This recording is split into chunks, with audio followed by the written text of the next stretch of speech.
Sir Kodali Nani arrest అని చెప్పేసి మీడియాలో విస్తృతంగా వార్తలు రావడం మనం చూస్తున్నాం సార్. మరి ఈ వార్తల్లో నిజమెంత ఉంది? ఎందుకు అరెస్ట్ అయ్యాడంటారు సార్? కొడాలి నాని అరెస్ట్ అవ్వలేదు, అరెస్ట్ అవ్వబోతున్నాడు. బట్ తెలుగుదేశం మీడియా అరెస్ట్ అయినట్టుగానే అతను ప్రొజెక్ట్ చేస్తుంది. అంటే నాకు తెలిసి ఏంటంటే తెలుగుదేశం మీడియా, తెలుగుదేశం ప్రభుత్వం అంటే కూటమి ప్రభుత్వం రెండు కూడా ఎలా ప్లాన్ అంటే కొంతమందిని అరెస్ట్ చేయబోతున్నా అని ప్రిపేర్ చేస్తున్నాయి. ప్రిపేర్ చేసినప్పుడు అరెస్ట్ చేసినప్పుడు పెద్ద షాకింగ్ ఉండదు, అదొక టాక్టిక్స్. జగన్ లాంటి వాళ్ళకి అది లేకుండా సడన్గా అరెస్టులు చేసే అవకాశం ఉంది. అంటే ఒక పక్క ప్రిపేర్ చేస్తూ ఉంటారు ఓవరాల్గా, Jagan arrest, Kodali Nani arrest, Vamsi arrest, Roja arrest, ఇలాగంతా వచ్చాయి ఆల్రెడీ టైటిల్స్లో. రోజా చెన్నైలో అరెస్ట్ అని వచ్చింది, కొడాలి నాని హైదరాబాద్లో అరెస్ట్ అని, వంశీ వల్లభనేని వంశీని హైదరాబాద్ నుంచి గన్నవరం వెళ్తుంటే అక్కడ పట్టుకున్నారని వచ్చింది. కొడాలి అనేది నిన్నటి నుంచి అరెస్ట్ అని వస్తున్నాయి. ఇవన్నీ ఎందుకు చేస్తున్నారంటే ప్రిపేర్ చేస్తుంది తెలుగుదేశం మీడియా, మెంటల్గా ప్రిపేర్ చేస్తుంది అరెస్ట్ అని. కొడాలి నానికి సినిమా మొదలైందని ఆంధ్రజ్యోతి టైటిల్ పెట్టింది. అంటే వీళ్ళు ఏంటంటే గతంలో ఇదే పని వైసీపీ చేసినప్పుడేమో అరాచకం, ఘోరం, దారుణం, వేధింపులు ఇలా ఉంటాయి టైటిల్స్. వీళ్ళు చేస్తేమో సినిమా చూపిస్తున్నారు, మ్యూజిక్ మొదలైంది, ఇలా ఉంటుంది, వేట మొదలైంది, ఇలా ఉంటుంది టైటిల్స్. రివర్స్లో సాక్షి అప్పట్లో ఇదే ఉంటుంది భాష. మనం రివర్స్గా సాక్షిని అర్థం చేసుకుంటే సరిపోతుంది. సాక్ష్యం ఇప్పుడు ఏడుస్తుంది, అప్పుడేమో నవ్వుతుంది. కాబట్టి ఇదంతా ఏంటంటే ఎవరు అధికారంలో ఉన్న ప్రత్యర్థుల మీద పగ తీర్చుకోవడం అనేది జరుగుతుంది, రివెంజ్. సో ఇప్పుడేమి గతంలో జరిగింది కాబట్టి వైసీపీ వాళ్ళు దాడులు చేశారు కాబట్టి ఇప్పుడు తెలుగుదేశం కూటమి ప్రభుత్వం వాళ్ళకి మ్యూజిక్ చూపిస్తుంది, సినిమా చూపిస్తుందని తెలుగుదేశం మీడియా రాస్తుంది. రేపొద్దున మళ్ళీ వైసీపీ వచ్చింది అనుకో, సేమ్ ఇదే, వాళ్ళు కూడా మ్యూజిక్లు, సినిమాలు, వెబ్ సిరీస్ అన్నీ వాళ్ళు కూడా చూపిస్తారుగా వీళ్ళకి. దీనివల్ల ఏమవుతుందంటే వీళ్ళతో పోదేది. ఇది ఖచ్చితంగా ప్రజల జీవితాల మీద, ప్రజల మొత్తం రోజువారీ జీవితం మీద దీని ఎఫెక్ట్ ఖచ్చితంగా పడుతుంది. రివెంజ్ కోసం కాదు కదా ఎంచుకున్నది. ప్రజలు ఎందుకు ఎంచుకుంటారు? మా సమస్యలను పట్టించుకోండి, అభివృద్ధి చేయండి, మాకు సంక్షేమం చేయండి అనేది ఈ రెండు ప్రధాన కర్తవ్యం. అవి వదిలేసి వీళ్ళు ఒకరి మీద ఒకరు 2014 నుంచి 19 వరకు తెలుగుదేశం ప్రభుత్వం దాడులు చేసింది, మమ్మల్ని ఇబ్బందులు పెట్టిందని వైసీపీ ప్రభుత్వం 2019లో వచ్చి వాళ్ళు ప్రతీకారంతో వాళ్ళు రెచ్చిపోయారు. వాళ్ళు ఇంకొంత డోస్ పెంచారు. సో మీరు మమ్మల్ని చేస్తారని వీళ్ళు ఇంకా పెద్ద డోస్తో దిగారు. ఇప్పటికి కూడా ఇంకా రాధాకృష్ణరాజుకి డోస్ సరిపోవట్లే. ఇంకా ఎందుకు సాక్షిని మూసేయలేదు, ఇంకా దర్జాగా తిరుగుతున్నారు కదా తెలుగుదేశం వాళ్ళు, వాళ్ళని ఎందుకు ఇది చేయలేదు, ఇంకా జగన్ ఎందుకు లోపలేయలేదని ఆయన ఓపెన్గా ఎడిటోరియల్సే రాస్తున్నాడు, కొత్త పలుకులో నిన్న కూడా అదే రాశాడు. అంటే వీళ్ళు ఇలా రెచ్చగొట్టడం వల్ల ఏమవుతుందంటే వాళ్ళకు కూడా అందరూ మీడియా కానీ కార్యకర్తలంతా ఇదేనో చంద్రబాబు కూడా ఎక్కడో చోట సరెండర్ అవ్వాల్సి వస్తుంది. నిజానికి చంద్రబాబుకి రివెంజ్ అనేది ఆయనకి బేసిక్గా ఇంట్రెస్ట్ లేదని చెప్తున్నారు ఆయన. ఎందుకంటే ఆయనకు ఒక సువర్ణావకాశం వచ్చింది, సెంట్రల్లో కూడా ఆయనకి ఇవాళ బ్రహ్మాండమైన పలుకుబడి ఉంది.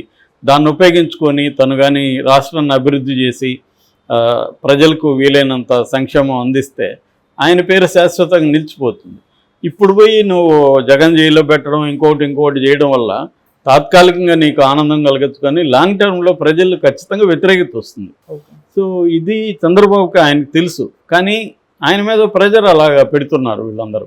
సో అందుకని చేయక తప్పట్లేదు.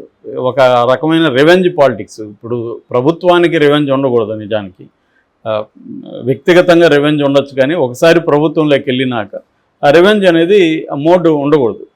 అది ఉంటే ఏమవుతుందంటే జనాలకి ఇబ్బంది అవుతుంది. ఇప్పుడు జగన్ అదే మోడ్లో ఉండి చంద్రబాబు అదే మోడ్లో ఉంటే తేడా ఏముంటుంది ఇద్దరికి? చంద్రబాబుకి జగన్ తేడా ఉందని నమ్మే కదా ప్రజలు ఈయన గెలిపించినప్పుడు ఆ తేడా ఎక్కడ చూపించాలి? రాష్ట్రాన్ని అభివృద్ధి చేయడంలో, ప్రజలకు మెరుగైన పరిపాలన గవర్నెన్స్ అందివ్వడంలో, శాంతి భద్రతలు మెరుగుపరచడంలో, వీటి మీద ఫోకస్ చేయాలి. కానీ ఒకవేళ ఆయన చేయాలనుకున్నా చేయనివ్వట్లేదు వీళ్ళందరూ. ఇంకా లోకేష్ కూడా యంగ్ బ్లడ్, రెండోది గతంలో కూడా తన నెక్స్ట్ స్టేట్మెంట్ ఇచ్చాడు కూడా చేయిస్తున్నారు.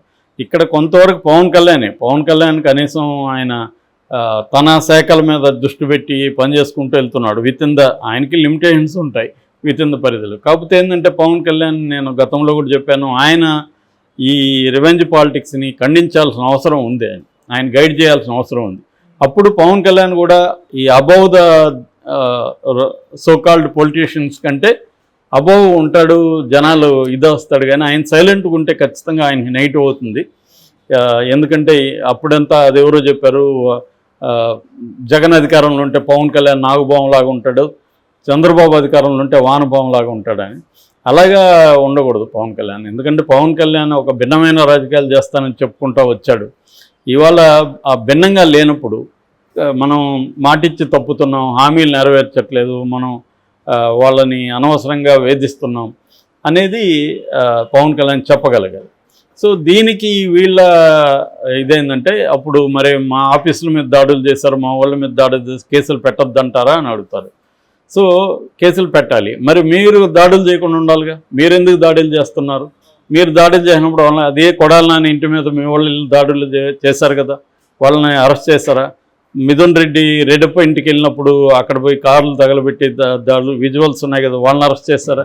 మీ వాళ్ళు దాడులు చేస్తే మీరు అరెస్ట్ చేయకుండా వైసీపీ వాళ్ళు దాడులు గతంలో చేశారని ఇప్పుడు అరెస్ట్ చేస్తుంటే విశ్వసనీయత ఉండదు. రేపొద్దున వైసీపీ వాళ్ళు కూడా ఇదే చెప్తారు, మా వాళ్ళ మీద దాడులు చేస్తే మేము గమ్మున ఉండాలా అని రేపు వాళ్ళు కూడా ఇదే లాజిక్. కాబట్టి ఇక్కడ ఒక బ్యాలెన్స్డ్ అండ్ ఆబ్జెక్టివ్ అనేది లేదు. సమర్థించుకోవడానికి చెప్తున్నారు తప్ప గతంలో దాడులు చేశారు కాబట్టి మేము కేసులు పెడుతున్నాం అంటున్నారు, కానీ మీ వాళ్ళు దాడులు చేస్తే కేసులు పెడుతున్నారా అన్న ప్రశ్నకి ఆన్సర్ లేదు. సో ఇది ఒక విశేష సర్కిల్.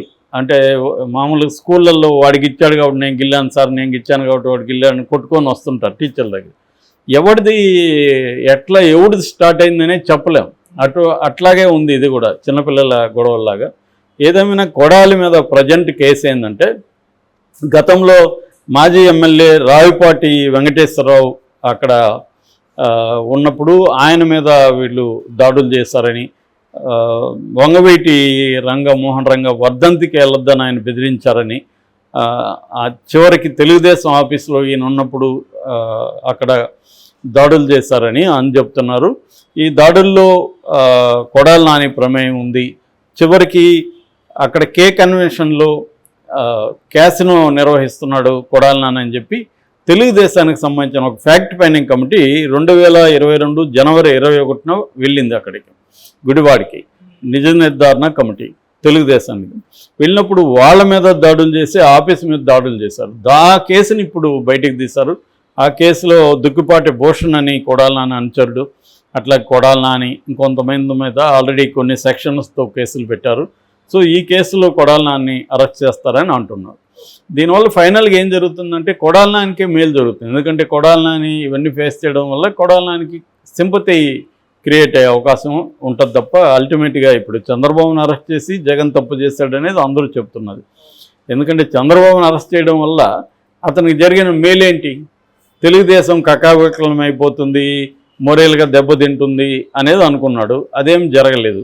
రివర్సల్ అతనికి చెడ్డ జరిగింది. ఎందుకంటే తెలుగుదేశం వల్ల కసి పెరిగింది, మనం ఈసారి గెలవాలి, ఎట్లన్నా చంద్రబాబును గెలిపించాలని కసి పెరిగింది. అట్లాగే సాధారణ జనంలో కూడా 75 ఏళ్ళ ఆయన 74 ఏళ్ళ ఆయన్ని తీసుకెళ్ళి జైళ్ళల్లో పెట్టి ఆయన ఆరోగ్యం బాగాలేదు అది ఇదని ఒక నెరేటివ్ జనంలోకి వెళ్ళింది, కొంచెం సింపతి గెయిన్ అయింది. సో ఇప్పుడు వీళ్ళు కూడా ఇదే చేస్తే మళ్ళీ జగన్కి సింపతి వస్తుంది, జగన్ చుట్టూ ఉన్న అందరికి కూడా మళ్ళీ సింపతి వస్తుంది, కేడర్ అంతా యునైట్ అవుతుంది.